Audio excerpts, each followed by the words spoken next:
Hey everybody, this is Alexia Johnson for Top Shelf Music Magazine, here to do an interview with Vana Liya Music. What are we going to be doing today, Vana? We are making snickerdoodle cookies. And we're going to be asking Vana a couple questions, as well as doing a little bit of a lightning round of either or. Today we're going to start with the first question before we get diving into making these cookies. So you've been hitting the music scene hard for about 2 years, correct? Mm-hmm. And you originally got your start on YouTube, which a lot of people may not know under your first name. So how has it been different for you in the transition from recording covers to recording your own music and performing your own music? It's definitely a lot cooler because, like, instead of like, hey, you're that ukulele chick, it's like, hey, it's Vana Liya, So that's been really cool.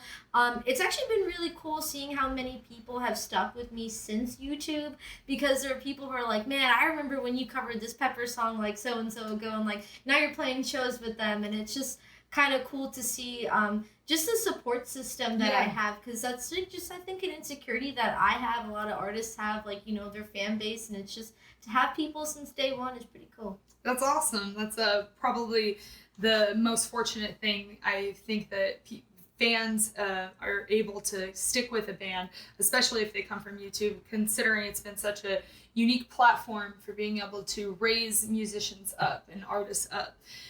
So in your career, you so far have released 6 official singles underneath Vana Liya. You worked with several different artists, producers, and you even made a song with Peter Dante. What has been the experience that you have had from working with different artists and producers and your band to making a song, like from recording it to getting it out there onto different platforms and eventually performing it, obviously? In all honesty, like you're saying, like you're working with different people, so the process is always different depending on who you're working with.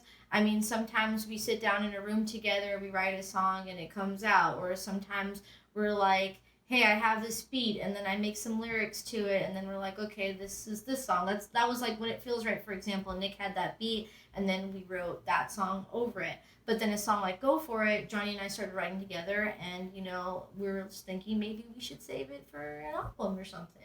Yeah, no, definitely. And you've been working with Johnny. You worked with Johnny on several different of the singles you've released, or?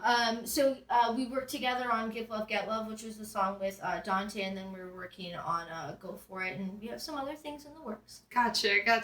So why don't we dive into making the cookies? We're going to be making snickerdoodles today. For those of you who don't know, snickerdoodles are actually pretty simple. It's just a sugar cookie recipe, and then you go ahead and roll the cookies in a mixture of sugar as well as cinnamon, and I add in a little bit of nutmeg and a little bit of brown sugar just to kind of kick off the coloring and the different tastes. So to give you an example of what we're doing, we're going to go ahead and preheat the oven to 375 degrees, but we already went ahead and did that. Look at us. Yeah, we got so proactive. We're so proactive, and you're also going to want to go ahead and get your baking sheets. Now, the recipe that we're going to be making today, it estimates about 40 cookies. If you're making them a bit larger, anywhere from 25 to 30. We are using regular baking sheets with some parchment paper, but you can obviously use tinfoil with a little, as long as you oil it. Otherwise, your cookies definitely will get stuck. The recipe that we're making today, we're going to make the cookies circular, but you can totally use the same recipe if you decided that you wanted to cut them out into different designs and get kind of creative. We're just boring. We like circles. Yeah, we like circles. So the first, what we're going to do is we're going to get our dry ingredients together. So what ingredients do we have to add right now? We have 2 3/4 cups flour. Gotcha. And you can substitute this with different kinds of flour if you're gluten-free, such as coconut flour, rice flour. You can even add in bran. We're just using regular old baking flour.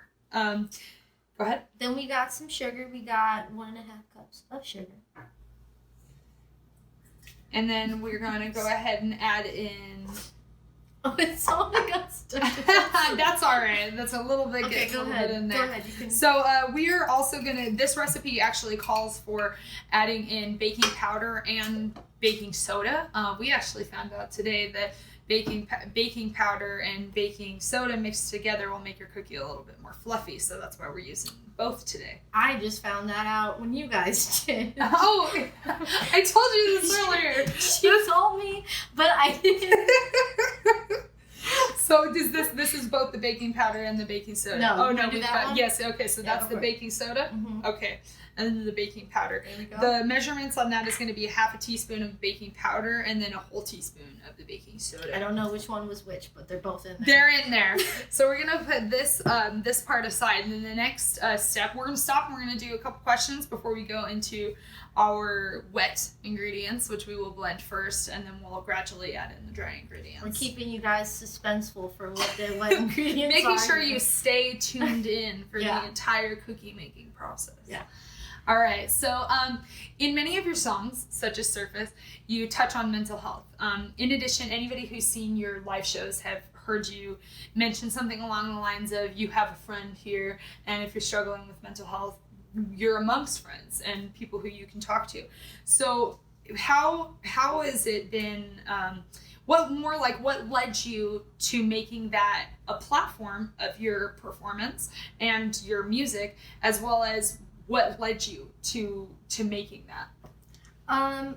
So I think the reason I included in my performance is because I know the impact that an artist can have for someone, and a lot of people don't really expect an artist, because I'm not gonna lie, it's really cool being able to live your dream every day, being able to be out on the road and play songs that you wrote and just be in that environment. Yeah. And people think it's a picture perfect thing, and me just being open about what's going on, I think it's it opens a door for people to say, well, hey, it normalizes it rather. You know, where someone would be oh, these feelings I'm having are normal, because someone who's doing something like that can feel that way. And I've been pretty open about it, but when I was going through stuff, Pepper really helped me out through a lot of stuff that I was going through.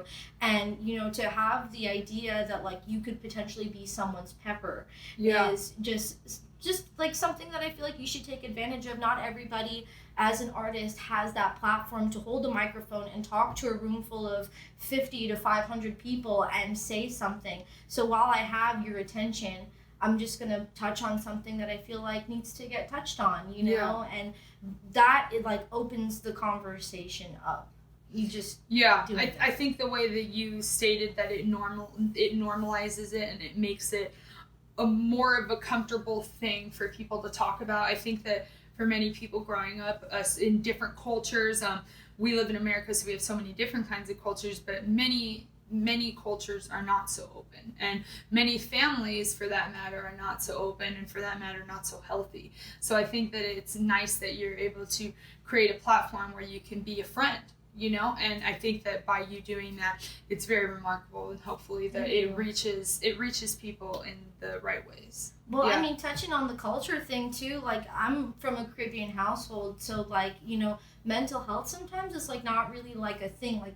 They're not understanding of it. Yeah. It's I remember when I was telling my dad, he just kind of, he wasn't receptive to it. Yeah. But then he once I explained it to him, he was oh wow, so it's not even a thing for them. So I also kind of felt being someone where it's it's not necessarily a taboo thing, but it's just not a realistic thing. Yeah. It's nice to have that voice, and when you just start to realize the impact of what how far your voice can go, you want to utilize it more. Because I remember the first time it really hit me of how far my reach is going is I had made that speech about Surface and why I wrote it, and if anybody needed something, let me know.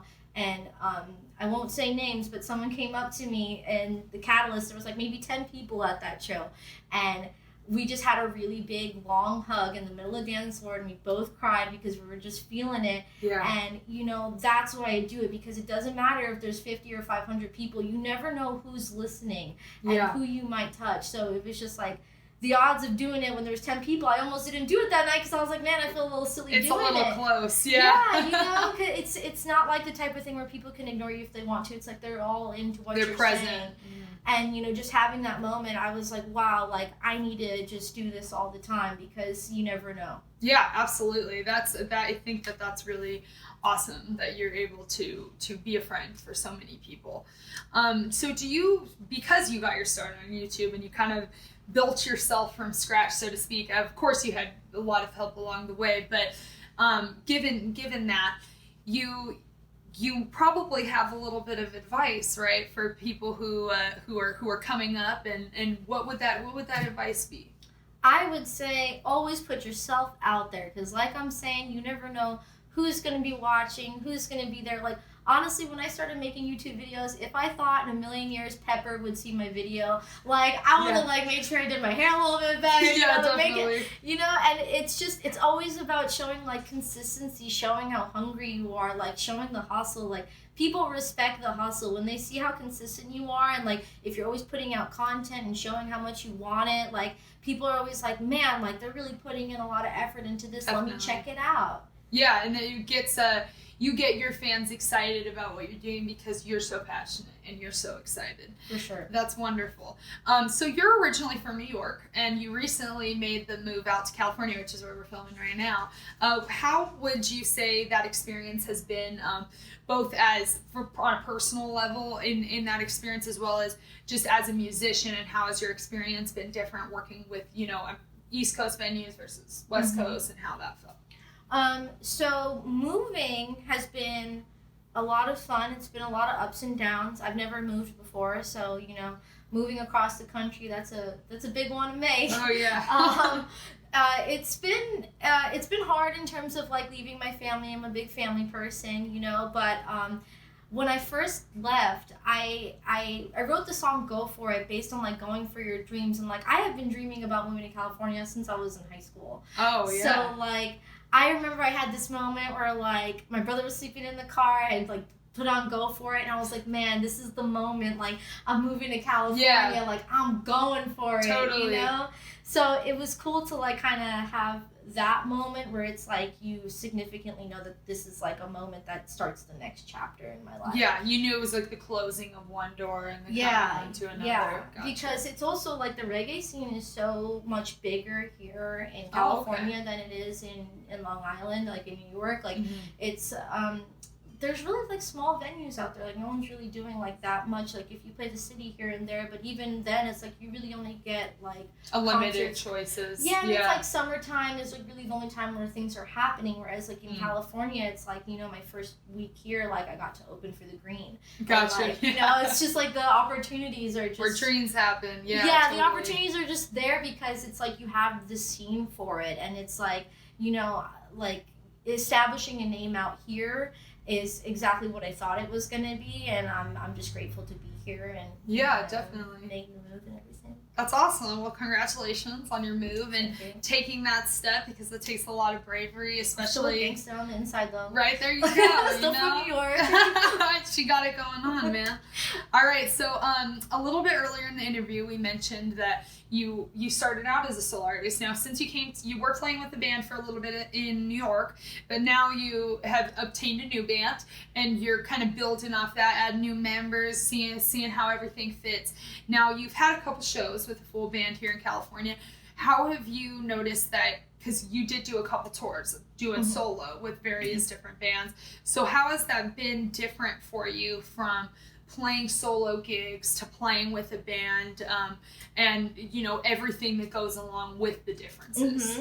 Well, for sure, I've done more solo shows than I have full band shows. Like with the band I have now, we've only done like maybe 10 shows together. Yeah. So it's still very brand new to me. Definitely. I think the biggest thing for me has been like when I did my solo touring, I was just like, it was little old me up on a stool, like, just playing acoustically. Like I wasn't looping or anything. I was just me, just straight up authentic, really raw. just raw. Yeah. So it's so different going from that to like I'm not playing ukulele on every song. I'm standing up now. Like, I need to move. What do I do during a guitar solo? You know, so like how hyping up the crowd is such a different thing. Because I'm so used to the conversation of being a solo artist. Yeah, being there's more acoustic. there's more of a connection there. I can kind of make little jokes here and there. Yeah. But like with this, it's like it's more of a production rather than anything else. And like, you know, there's a lot of moving parts to it. So figuring out transitions, who's gonna do what, where, what's our intro like, what's our outro like,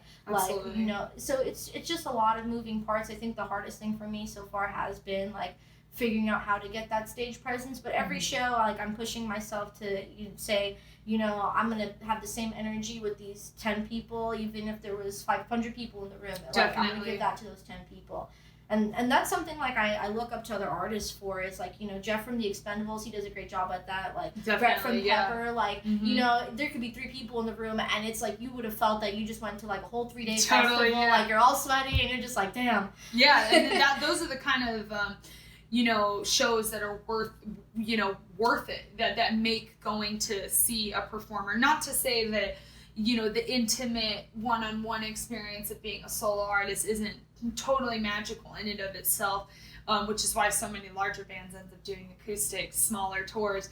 But I definitely can agree with you when you mention that now you're building a production and it's coming to a performance, you know. And I think that where you guys are going with it and your direction is definitely just the right way to go. You know? Yeah. Yeah. Because at the end of the day, like, you're putting on a show. Anybody can go home and listen to your album. But what experience are you creating in that moment, that night, where people are going to be like, man, I remember this, or I got to do that again. Yeah, definitely. You know? It brings them coming back for more and keeps them a long-term fan. Yeah, for sure. Absolutely. So we're always just trying to figure out what our next step is. You know? Awesome. Yeah, that sounds great. So before we have a couple more questions. Our next step was we're going to go ahead and do the wet portion of the I can't think of another word to use off the top of my head. It's right. It is wet. This is the dry bowl, it's wet bowl, you know? We're just in a mature. Yeah, exactly. So we're gonna go ahead and take our bowl. The next thing we're gonna be doing is putting in our butter. It's gonna be 1 cup of butter, or if you have them, you know, like most people buy butter into the packaging, it's gonna be 2. So we're gonna go ahead and put 2 in. You're gonna want to soften it, either heat it up a little bit in the microwave or leave it out for a little bit before you go ahead and dive on in. And then we're going to go ahead and add in some vanilla extract. You got the vanilla extract? Oh, I got you. And this is going to be how much exactly vanilla extract? I believe it is 1 teaspoon. 1 teaspoon. Okay. And now we're going to go ahead and add in, we've got an egg to add. I'll let her do that. I'm not domesticated yet. You know what I think we might have done? So we made a mistake. But that's okay. We added the sugar into our dry. It's all good. Normally you add the sugar, the butter, the vanilla extract, and the egg. It's all going to the same It's all going in the same place. In essence of transparency, I will tell you that there should be sugar in this bowl. I also would like to point out we do have the recipe right here. You know, you can't think of everything off the top of your head. Well, we were going for transparency, so I just There we go. Yeah. Sorry. So, what we need to do is go ahead and mix these. So we will be right back. 1 minute and 37 seconds later. So what we didn't say is that we actually had to add an extra egg into our mixture. The recipe that we called for, I'm pretty sure it was mistakenly put up as a 1 egg. It was just not going to work out. I went to the website you told me to go to. Yes, I know. All recipes, it's time to check your user submissions. All right. So what we have, we also added some cinnamon on in here too, and we're sorry. It's not the first time she's complained about that. She really doesn't like. They like to miss certain things, you know. It's like Pinterest fails. I'm sure any of you guys have seen the PinterestFails.com. You know, they miss things, so theirs look better. Yeah, you should have seen our chocolate covered strawberries the first night we made them. Yeah, you're supposed to add oil to them. I don't know if anyone's ever told you that. Yeah. And also pick a bowl that's bigger than your pot. Yes, but not too much bigger. Otherwise, it'll boil the water into it. Anyway, back to cookies. So I'm going to continue rolling this, but we're going to move on to a couple other questions. So as a new artist, you have had the opportunity to play a bunch of different music festivals. that even seasoned artists haven't had the opportunity to play. You were able to play Arizona Roots Festival. You even got to travel to the Virgin Islands to do Virgin Islands Jam Fest. You are coming up on San Diego Bay Fest, which you're going to be playing with Stick Figure. That's May 31st, correct? May 30th. May 30th, gotcha. And you also are on the now October California Roots and Reggae Rise Up. So how has the festival experience kind of matched up and compared and contrast to your experience touring with different bands as an opener? Just considering you've toured with the Expendables, you just got off tour with Ripper Soldiers. What's kind of been your experience as an artist and how it's been different? So I like festivals because it's like one big family reunion, you know, it's like people who like know of me through like Facebook and YouTube and Instagram. Like it's kind of everybody in one spot, and it's just like and it's same thing with the artists too. It's like all the artists are in one spot, so it's definitely really cool. I do like shows and tours because from an artist perspective, it's just a lot. You just get to bond with that band a little bit more than you would, because, you know, you're coming up on doing like a couple of shows with them, like, you know, a couple weeks or so, and like, you know, in between seeing them from sound check and, you know, the show, it's like you do get to like have your little bonds and stuff like that. Yeah. So it's I like tours better for like artist relations, but I do like festivals better for fan relations, because also your opportunity for exposure is super big. I think that's why so many people like want to play the major festivals. People who had never heard of you on a good day, you know, they just listen to Slightly Stupid and you know, your name pops up on the flyer and they just happen to Google you that day. Yeah, it's like or they showed up early to the festival. Yeah, they just and so heard happen you to singing. get there. Yeah, you know, so it's just it's a good give and take, you know. I like both. Both I get to play some awesome music with some awesome people, so you know I'm cool either way. You're loving it for different reasons. Yeah, I'm making these kind of big. Sorry. No, that's okay. You know, we've got to have bigger ones and some small ones, and you know what? Like after we do a couple more, why don't we just make one large cookie? We can get down on that at the end when we do in our lightning round. Yeah. So the final question I have before we go ahead and throw these on into the oven is. So, like I said earlier in the interview, you did start out as Nirvana, and now you go by Vana Liya. Well, first, actually, before I move on to that question, why don't you tell everybody a little bit about how you picked that name?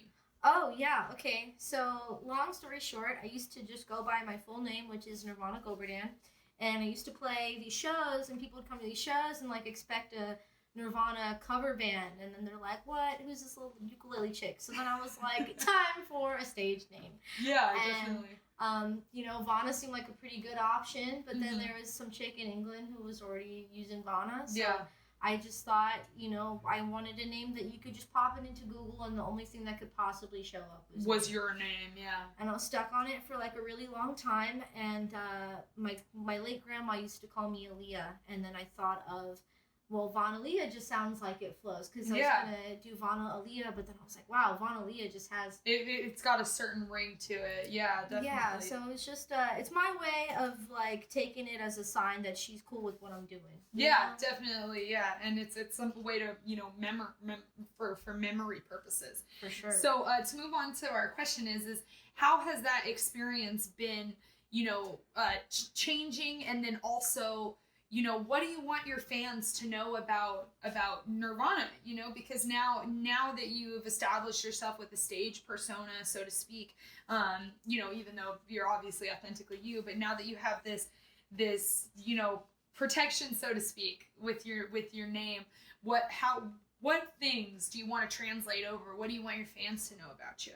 I think it's just exactly what you said. Is like I'm authentically me. I feel like who I am as Nirvana is who I try to be as Vana Liya. I'm literally only using the name Vana Liya because I can't use Nirvana. Absolutely. Yeah, you're like, because you ran into that issue. Because I ran into that. So, like, my thing is that, you know, with fans and stuff, it's like, yes, half of it is you supporting me and my music and what I like to put out there, but the other half of it is you supporting me as a person and who I am, and like that's why I like to make like dad jokes all the time and be super puns. Yeah, because it's just that's me, and like if you're down for this journey and following what I'm doing, like that's who I am. Definitely, you know? So yeah. I think that's like the biggest misconception is that there's like some Hannah Montana thing going on, that there's like Vana by day and Nirvana. Sorry, it's Nirvana. Yeah, there you go. You're Nirvana good. by night. Or Beyonce, you know, she says she's got. I forget the name that she has for her like stage persona, but she says that she's like terrified, I guess, of the stage, and so she has to like put on her, you know, persona, so to speak, so that way she can be comfortable. But that's really awesome that you've been able to feel comfortable with translating, you know, exactly who you are and being totally transparent with your fans, because, you know, like you said, not a lot of people do, and are totally authentically them. Totally. And I think that just being like having to be like your own businesswoman too is that there's not like the experiences I've had through Vana Liya have made me make changes to Nirvana in a good way, because I've always been just a really quiet kid, just like never really talking, and like now it's like I have to stand up for myself and say things, you know, if a venue's pushing me over, or like a tour manager or something, you know, you kind of have to put your big girl pants on and, you know, kind of have that outspokenness, and like how you're saying Beyonce kind of does this like I guess persona, personality. Almost. Yeah. It's the same thing with me, because, you know, I'm very quiet, but like when I get up on the stage, like I have to be comfortable with looking people in the eyes and singing to them, and you know, acting like I own the stage, because that's what people are expecting. So I think that's the only difference really is just like doing that type of thing. And it gives them, you know, you're like, by you being outwardly like that, it almost gives permission. Yeah, you open that door. Yeah, you give permission to be free. I think that's one of the great things about seeing such interactive and energetic stage performers. Several bad puns later. And we're back. So we've got a couple different things that we're going to be doing right now. First, we would like to show you our impeccable cookie. We've got a full-blown cookie. This took about... It's the size of my face. People. Right, full size. Full size. I'm not full size though, so it's probably not full size. Your head's full size. Damn. According to the cookie. So what we're going to be doing today... Oh, and by the way, we told you we would tell you how long it took. It took us about probably 16 minutes to cook this size of a cookie. About, yeah. Oh, it was 15 or 16 minutes. Just watch it. Turn the light on. It will be good. I ate 4 little cookies in the time it took for that to additionally cook. So like 12 minutes. 4 cookies worth of a minute per cookie. smashing. I feel like that's legit. Yes, 100%. It was also my first snickerdoodle. How would you rate the experience? Making them, like 11. But like 11. The actual cookie, overrated. Overrated, yeah. Like, after hearing about this snickerdoodle for years, like all my friends, you thought it was much better than it was. Yeah, it was like all the cool kids had snickerdoodle cookies for lunch. Definitely. And I was like, damn, I like chocolate chip. I'm good. But I love chocolate chip. That's why we went with something different, because everybody always makes chocolate chips. Because everybody likes them. I get why. It's a savory. It's an old favorite, old fashioned. Whatever. Favorite. It's okay. It's okay. You should still try the recipe. We're going to put it up at the end. Let us know what you think in the comments. Are you a snickerdoodle person? Are you a snickerdoodle fan? Let us know. All right. So now we're going to do something fun. You ready for something fun? Let's get that knife away. All right. We're going to cut this up and do some other stuff. Okay. So right here, while we're cutting that up, we're going to do a lightning round of either or. So I'm going to give you an option. And then you're going to pick one of the options as quickly as possible without thinking. Okay, so, all right. Coffee or tea? Tea. I don't drink coffee. Okay. Your preferred method of listening? Live music or studio session? Oh, shit. It's a good one, I know. That's messed up. It depends on my mood. I know that's like not an answer, but like if I'm in it, like I don't know, because either way it doesn't matter, honestly, because like I could be at a concert and it would get me in the mood for it even if I wasn't, and I could stay at home and get in my feels in like a Blink-182 album and it would still totally, yeah. You know? So action or comedy in terms of movies? Comedy. Netflix or Disney Plus? I thought you were going to say Netflix or chill. Nah, not Netflix or chill, or both. Disney Plus, because I feel like Netflix has been slacking this whole like quarantine thing, I feel like Netflix kind of let me down. Like, they have so many options, but it's like, I don't want to watch anything. Yeah, that's the worst thing is when you've got, like, it's like going to Denny's in the middle of the night and you got all these options and you got to figure out what you want. I need less choices. Yeah, and that's the thing. It's just like, it's like when you go to a diner that has like gyros, but it has tacos, and it also has like Asian food, and it's like, that like it's gonna be okay, but like they're not great at any of those Yeah, it's things. like everything's decent. So it's like all the movies on Netflix are just decent, and when it's like Little Mermaid is a classic, I could rewatch that, maybe like once a day, and like maybe like it'll be okay, and I just kind of feel like, It's an old favorite. It always works. I agree. Yeah. For music operations, like recording music, Apple or PC? It doesn't really matter, but I recently got a Mac, and I will say that just for the purpose of GarageBand, I would say Mac, because for someone who's just starting out, like recording, because like I used to just do my vocals through Pro Tools, but then when I started doing GarageBand, I was able to start making like beats and stuff. Yeah. And like I was able to write more of my music down, because before it was just like I would just take like the ukulele chords to a producer and be like, here, this is what I do. Let's build something with it. And now it's like, totally. cool, I can put a drum beat in there, I could add a bass line, like I know how to use a MIDI keyboard and stuff, and I do that through GarageBand. I haven't graduated to Pro Tools yet. Gotcha. So I would say Mac just for that reason. Totally. I don't know why I'm cutting this like a pizza. No, it's good. That's the best way to eat it. It's huge. Yeah. All right, so tour bus for sleeping or camping preferred when on the road with the boys? Oh, I want to make the transition into camping, because I think that would be super fun. But for now, it's been the bus. Yeah, that's been your experiences thus far? Yeah. Well, the only time I ever went camping was Cashed Out was so lovely to have me on tour with them, and we went camping out in New Mexico, and it was really cool because it was the first time I ever saw the stars without light pollution, and it was just really cool. So shout out to you guys. Nice. Yeah, shout out to the boys. Cashed Out. In terms of listening, vinyl or digital? I would say vinyls are cool, but like just for my convenience, digital, because like I don't have a record player that I could take on the road and it not be like a huge pain in my ass. Totally. So, the digital stuff, it's all on my phone, 21st century, what's up? What's up? Instagram or Facebook? I'm one of those people that like I'm loyal from day one, and I've had Facebook longer than Instagram, but I love Instagram. Yeah. I don't know. It's a favorite. It's like scrapbook. Yeah, it's just, there's a vibe, like it's a vibe. I like Instagram because it's not to say that I don't like having personal connections. Like Facebook, it's like you actually have to type out words and stuff. Yeah, and it's like definitely. With Instagram, I don't talk to my brother every day, but we send each other memes every day. Oh, from, the like, memes, pages, the language of a generation. and that's how we know that like the other one's alive. Totally. It's just from sending memes, and I feel, because I don't like. We're stuck in quarantine. What are we going to talk about? Yeah. Like, we're all just doing the same thing. So it's like... Absolutely. Yeah. Instagram. Hence where our idea was born. Quarantine. All right. So Twitter or TikTok?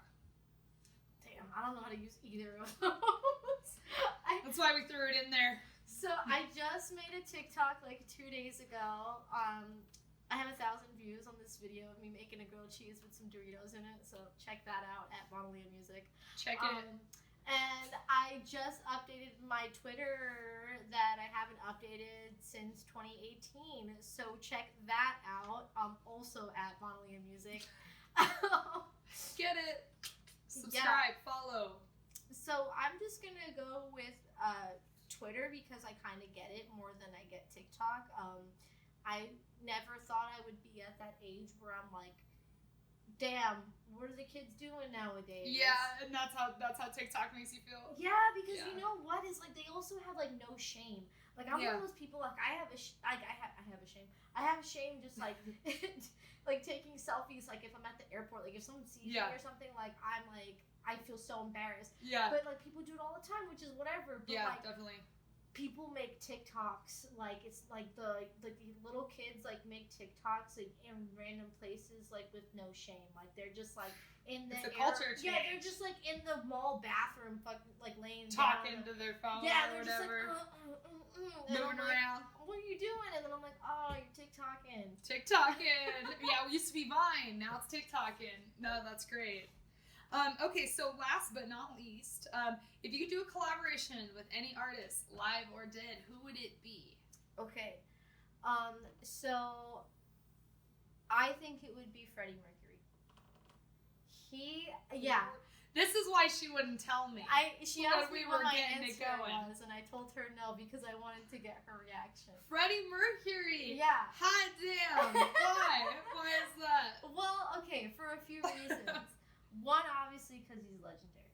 But two, just like his songwriting style, like how experimental he is. Like, there's not a single song that you could say, I knew that was going to happen in that song. You know what I mean? Definitely. It's a as a creative genius. Yeah, and it's like it's a 1 in a million chance to meet someone like that and absorb that energy. Yeah. And also, like, you know, I felt like he wrote a lot on his emotions. Definitely. And I think in terms of like personal feelings, like a big reason why like I like to write about my feelings is just in case somebody else identifies with me. Not feel alone. Yeah, but you know, he's one of the few people that have written songs that like every single lyric makes sense to me, and it just hits me in a different way. So that's why you would pick him. Because, you know, people say, like, there's this saying that Dave Grohl said one time, I don't know exactly what the quote was, but he was saying that, like, you know, when you're at a concert and you hear all these people, like, singing a song, like, they're each singing it for a different reason. You know what I mean? Wow, like, that's it nice. hits you in a different way, and, like, I feel like just the stuff that he writes and just the way that he was, it's just something that kind of resonated with me, I guess. Mm-hmm. Wow, that's I mean, I was surprised with the answer. I saw your face. Yeah, well, we're friends in real life, so, you know. Oh, yeah, this is not just pretend. Yeah. So I actually didn't know that. That's pretty cool. All right, well, we're going to dive in. We're going to indulge in our wonderful treats that we have made today that Vana says is subpar to the chocolate chip cookie. Yeah. So maybe we're going to have to come back around with the chocolate chip cookie. We're going to go ahead and put up a card right after this where you can see the recipe along with any edits that we made along the way with our change in our recipe. Yeah, maybe some bloopers. Check it on out. But thanks for tuning in. Again, it's Alexia for Top Shelf Music Magazine here visiting with Vana Liya, and we will catch you next time. Go ahead and subscribe to everything that she's got online as well as Top Shelf Music. And we're out. All right. Let's cheers a piece. We're going to cheers a piece. Cheers. And cheers some milk. And cheers. Cheers.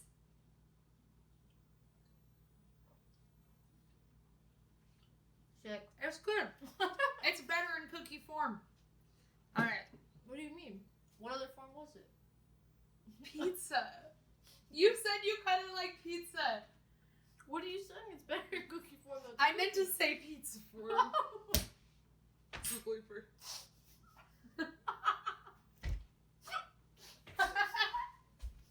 Dude.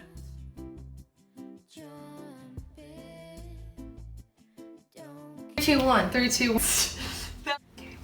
Hi everybody, it's Alexia Johnson with Top Shelf Music Magazine, and I'm here with Vana Liya, and we are going to bake sugar cookies today and do a little interview. We're making snickerdoodles. Reading Sorry, the whole thing. Okay. All right. If we're gonna pause that, then I'm gonna make a new audio track for that. We can pause it for a second. It's just gonna be 2 separate things to line up. It'll be fine. No, that's fine.